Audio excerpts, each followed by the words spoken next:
اپنے وقت کے غوث اور اپنے وقت کے امام سلطان العارفین حضرت بایزید بستامی رحمۃ اللہ تعالیٰ علیہ سے کسی نے اس خاص قرب کے بارے میں پوچھا کہ آپ کے اس مقام و مرتبے کی وجہ کیا ہے،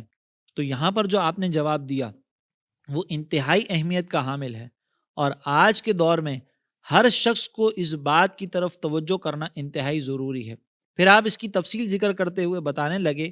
کہ جب میں مقام شعور پر پہنچا تو میں اپنے والدہ سے عرض کرنے لگا کہ یا تو آپ مجھے اپنی خدمت میں قبول کر لیں یا پھر اپنے سارے حقوق معاف کر کے مجھے اللہ تبارک و تعالیٰ کی عبادت میں مشغول ہونے نہ دیں، کیونکہ میں آپ کے اور اللہ تبارک و تعالیٰ کے حقوق ایک ساتھ ادا کرنے سے عاجز ہوں۔ اب یہ والدہ حضرت بایزید بستامی رحمۃ اللہ تعالیٰ علیہ کی والدہ تھیں۔ انہوں نے سامنے سے یہ نہیں کہا کہ بیٹا تمہاری ماں کا بھی تم پر کچھ حق ہے، تمہاری ماں بھی تمہارے حسن سلوک کی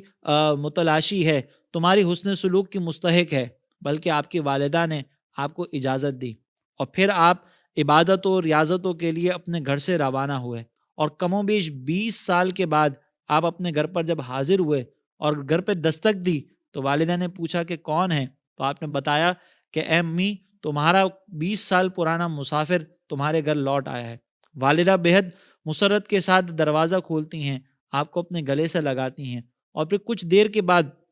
جب آپ کی والدہ بستر پر آرام فرمانے کے لیے لیٹ جاتی ہیں تو وہ فرماتی ہیں کہ بیٹا مجھے پانی کی پیاس لگی ہے۔ بایزید بستامی رحمۃ اللہ تعالیٰ علیہ گھر میں جب پانی کو دیکھتے ہیں تو وہاں مشکیزہ خالی ہوتا ہے، قریب جا کر دریا سے پانی بھر کر لاتے ہیں تو اس دوران والدہ سو جاتی ہیں۔ اب وہاں پر آپ کھڑے رہتے ہیں کہ جیسے ہی والدہ بیدار ہوں تو ان کی بارگاہ میں پانی کا یہ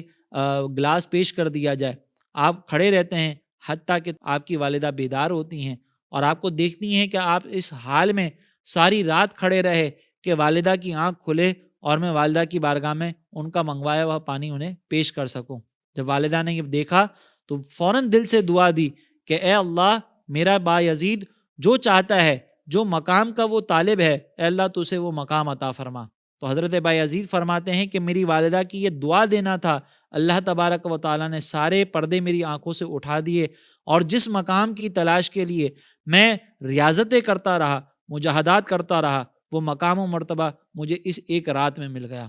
یہاں میں اپنے دیکھنے والوں سے عرض کروں گا کہ ذرا غور کیجئے کہ ہم بھی بعض اوقات بہت سارے نیک اعمال کر رہے ہوتے ہیں لیکن والدین ہمارے راضی نہیں ہوتے۔ اگر ہم اپنے والدین کو راضی کر لیں، اگر ہم ان سے دعائیں لے لیں تو ہماری عبادتیں، ریاضتیں، مجاہدات، ان سب سے ہم وہ مقام و مرتبہ بآسانی حاصل کر سکتے ہیں جو ہم کئی عرصے والدین کی ناراضگی کے ساتھ مجاہدات کے بعد بھی کبھی حاصل نہیں کر سکتے۔